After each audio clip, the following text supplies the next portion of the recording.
आज हम लोग संगतकार कविता के भावार्थ को साथ साथ इसकी विस्तृत व्याख्या को समझेंगे। इस कविता के कवि मंगलेश डबराल हैं। संगतकार का शाब्दिक अर्थ होता है साथ साथ करने वाला।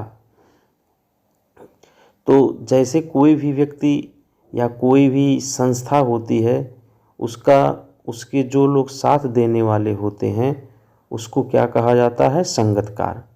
तो इस पाठ में, इस कविता में कवि ने गायक के साथ देने वाले को क्या कहा है? संगतकार।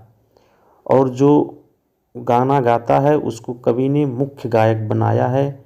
और उसके साथ देने वालों में जैसे तबला वाले हो गए, शहनाई वाले हो गए और उसकी सुर से सुर मिलाकर गाने वाले लोग हो गए। तो ये सब किसके अंतर्गत आ जाते हैं? संगतकार के अंतर्गत आ जाते हैं। तो कवि जो है इस कविता में मुख्य गायक का साथ देने वाले लोगों के महत्व को रेखांकित किया है और उन्हें संगतकार का नाम दिया है। और उन्हीं संगतकार के महत्व को बताते हुए कवि ने इस कविता की रचना की। अब हम लोग कविता की व्याख्या प्रारंभ करते हैं। मुख्य गायक के चट्टान जैसे भारी स्वर का साथ देती वह आवाज़ सुंदर कमज़ोर कांपती हुई थी। इस कविता में कवि यह बता रहा है कि जो मुख्य गायक होता है उसकी जो आवाज़ होती है, उसका जो स्वर होता है वह बहुत ही भारी होता है और वह किसके समान होता है? चट्टान के समान। और उसका साथ देने वाली जो आवाज़ होती है वह किसकी होती है? संगतकार की। तो उस संगतकार की आवाज़ कैसी है? सुंदर है, कमज़ोर है और कंपन या कांपती हुई अवस्था में है। अगली पंक्ति है, वह मुख्य गायक का छोटा भाई है या उसका शिष्य है या पैदल चलकर सीखने आने वाला कोई दूर का रिश्तेदार है। आगे कवि बता रहा है कि वह जो मुख्य गायक के स्वर से स्वर मिलाकर सुंदर, कमज़ोर और कांपती हुई आवाज़ में गा रहा है, वह मुख्य गायक का छोटा भाई है या वह मुख्य गायक का शिष्य है या वह मुख्य गायक का कोई दूर का रिश्तेदार है जो पैदल चलकर उसके पास सीखने के लिए आया है। अगली पंक्ति है, मुख्य गायक की गरज में वह अपनी गूंज मिलाता आया है प्राचीन काल से। कवि कह रहा है मुख्य गायक की आवाज़ में। गरज का अर्थ क्या होता है? आवाज़ में। मुख्य गायक की आवाज़ में संगतकार अपनी गूंज को प्राचीन काल से अर्थात एक लंबे समय से मिलाता हुआ आया है।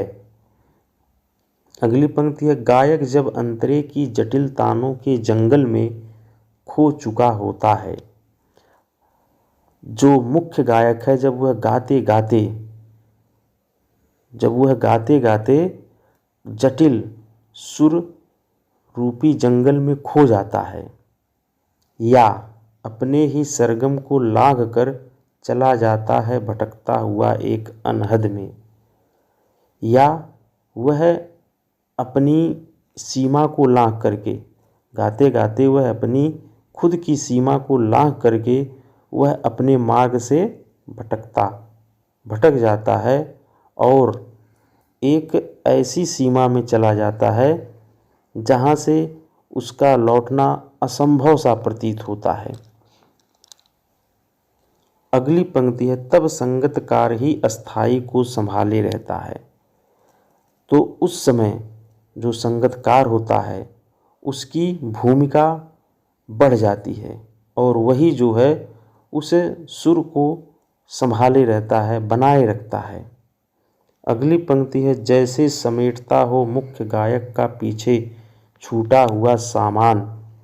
ऐसा प्रतीत होता है कि वह जो संगतकार है वह पीछे पीछे उस मुख्य गायक के सामान को बटोरते हुए चला आ रहा हो। अगली पंक्ति है, जैसे उसे याद दिलाता हो उसका बचपन जब वह नौसिखिया था। या वह जो संगतकार होता है उस मुख्य गायक को उसका बचपन याद दिलाता है कि जब तुम नए नए सीख रहे थे तो तुम्हारी क्या स्थिति थी। अर्थात व्यक्ति जब सीखना प्रारंभ करता है तो वह अनेकों प्रकार की गलतियों को करता है। अगली पंक्ति है, तार सप्तक में जब बैठने लगता है उसका गला, प्रेरणा साथ छोड़ती हुई उत्साह अस्त होता हुआ। जब मुख्य गायक तीव्र धुन से अर्थात तीव्र स्वर वाले गीत को गाता है और गाते गाते उसका गला क्या होता है, बैठना प्रारंभ हो जाता है। उसकी जो प्रेरणा है उसका साथ छोड़ने लगती है, उसका उत्साह समाप्त होने लगता है। आवाज़ से राख जैसा कुछ गिरता हुआ और उसकी आवाज़ से राख के समान कुछ गिरता हुआ प्रतीत होता है या दिखाई देता है। तभी मुख्य गायक को ढाढ़स बंधाता कहीं से चला आता है संगतकार का स्वर। तो उस विषम परिस्थिति में मुख्य गायक को जो है ढाढ़स का अर्थ क्या होता है, सांत्वना। उस मुख्य गायक को सांत्वना बधाते हुए या सांत्वना दिलाते हुए कहीं से चला आता है संगतकार का स्वर।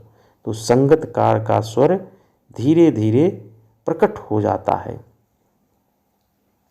कभी कभी वह यूं ही दे देता है उसका साथ, यह बताने के लिए कि वह अकेला नहीं है।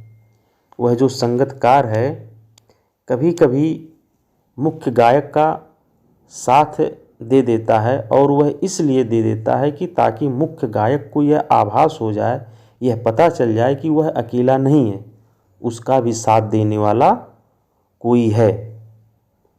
अगली पंक्ति है, और यह कि फिर से गाया जा सकता है। और यदि मुख्य गायक की जो प्रेरणा समाप्त हो गई है, जिसका उत्साह समाप्त हो गया है, तो उसे आभास हो जाए, उसे जो है इस बात का ज्ञान हो जाए कि दोबारा जो है गीत को गाया जा सकता है। अगली पंक्ति है, गाया जा चुका राग और उसकी आवाज़ में जो एक हिचक साफ सुनाई देती है। गाया जा चुका राग, जो सुर, जो गीत गाया जा चुका है और उसकी आवाज़ में जो एक हिचक साफ सुनाई देती है।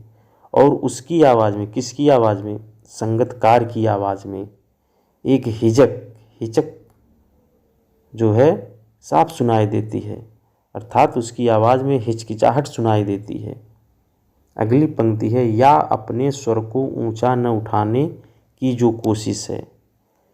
और कवि आगे बता रहा है कि वह जो हिचकिचाहट है किस कारण से है, अपने स्वर को ऊंचा न उठाने की कोशिश के कारण। क्योंकि संगतकार हमेशा यह प्रयास करता है कि हमारी जो आवाज़ है, हमारा जो स्वर है, वह मुख्य गायक से ऊंचा न होने पाए। और इसी कोशिश के कारण जो है उसके अंदर क्या आ जाती है, हिचकिचाहट आ जाती है। उसे विफलता नहीं, उसकी मनुष्यता समझा जाना चाहिए। अगर वह ऐसा करता है तो लोगों द्वारा उसे असफल या विफल नहीं समझना चाहिए। यह उसकी मनुष्यता ही है, यह उसकी मानवता ही है कि जो वह मुख्य गायक से अपने आप को ऊंचा दिखाने का प्रयास नहीं कर रहा है।